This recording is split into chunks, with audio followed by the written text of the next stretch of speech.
घना जंगल, एक श्रापित मंदिर। और किसे पता था कि वो दोनों वहां सिर्फ एक्सप्लोर के लिए जाएंगे एंड ये उनकी जीवन की सबसे बड़ी भूल होगी।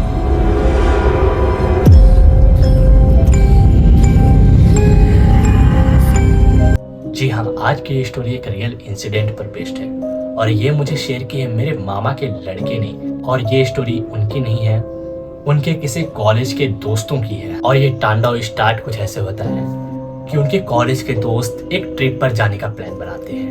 उनका कहना होता है कि हम एक ही जगह पर जाएंगे बट उस जगह के अलग अलग चीज़ों को एक्सप्लोर करेंगे एंड उसके लिए वो लोग दो दो के पेयर में बढ़ जाते हैं।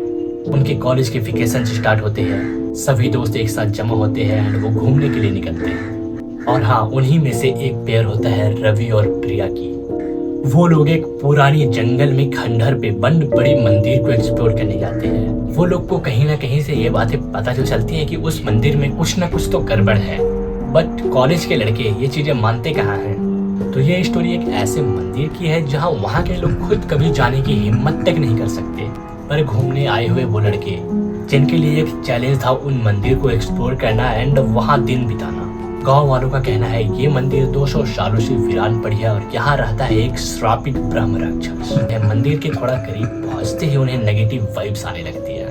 और हाँ, वहाँ एंटर करते ही बाहर उन्हें एक बोर्ड दिखता है जिसे गांव वालों ने लगाया था, जिस पर वहाँ की असलियत बताई गई थी। उस बोर्ड पर काफी धूल जमी होती है। वो लोग फूक वूक मारकर थोड़ा साफ करते हैं।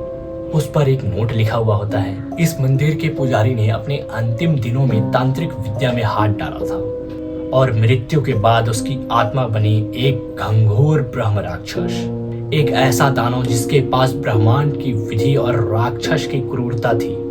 और वहाँ हाईलाइट कर एक चीज लिखा होता है कि यहाँ के लोगों का कहना है कि जो यहाँ सूरज डूबने के बाद जाता है वो दोबारा कभी लौट कर नहीं आया। हाँ, एक अनोखी बात तो ये है कि वो लोग अपने साथ कैमरा लेकर गए थे ताकि वो वापसी में अपने दोस्तों के साथ फ्लेक्स कर सके कि मैं उस मंदिर में जाकर एंड वापस भी आ गया। वो दोनों मंदिर में धीमे धीमे एंटर तो करते हैं और एग्जैक्ट उस वक्त सूरज डूब ही रही होती है। सूरज की डूबने की हल्की हल्की किरणें आ रही होती है, साथ ही साथ उन्हें कुछ श्लोकों की आवाज कानों में गूंजती है। दोनों हैरान होकर एक दूसरे का चेहरा देखने लगते हैं। तभी प्रिया थोड़ी डर जाती है और वो कहती है कहीं गाँव वालों का कहना सही तो नहीं।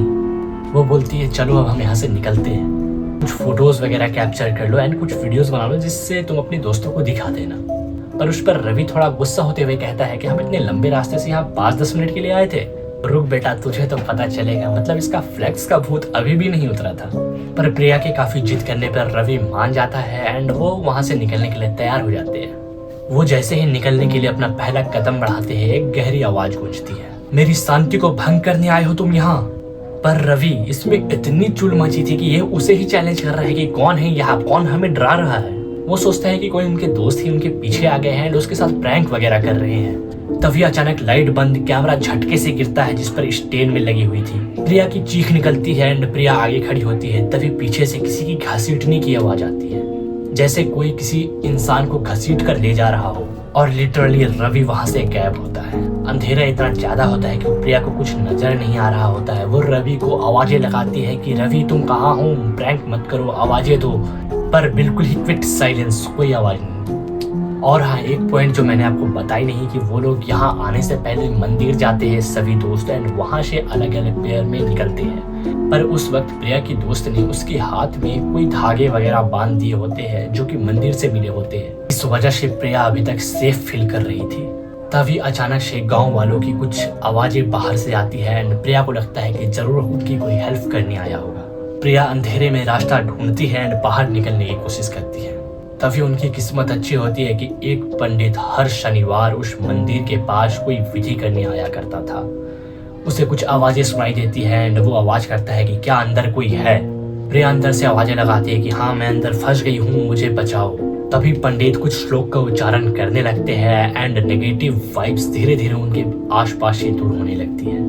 फाइनली प्रिया बाहर आ चुकी होती है एंड वो उसे गांव वालों के पास ले जाते हैं। वो काफी डरी शह में रहती है। पर रवि का क्या हुआ? सारे गांव वाले उसके बाद एकजुट होकर रवि को ढूंढने के लिए हिम्मत कर रातों रात उस खंडर से मंदिर में जाते हैं। पर वहाँ उन्हें सिर्फ और सिर्फ एक टूटा हुआ कैमरा मिलता है जिसकी रिकॉर्डिंग अभी भी चल रही होती है। वहाँ रवि का कोई नामो निशान नहीं होता है। वो लोग उस कैमरे को लेकर मंदिर से बाहर आते हैं। प्रिया को याद आता है कि रवि ने कहा था कि मैंने उसे कैप्चर कर लिया। रिकॉर्डिंग्स को देखते हुए उन्हें पता चलता है कि कुछ परछाई सी कैप्चर तो हुई, बट उसके बाद वो कैमरा गिर गया एंड ब्लैक स्क्रीन।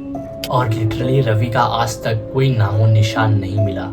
वहाँ के लोगों का कहना है कि वो ब्रह्म राक्षस आज भी उस मंदिर में रहता है और वो हर रोज अपनी किसी नई शिकार का इंतजार करता है।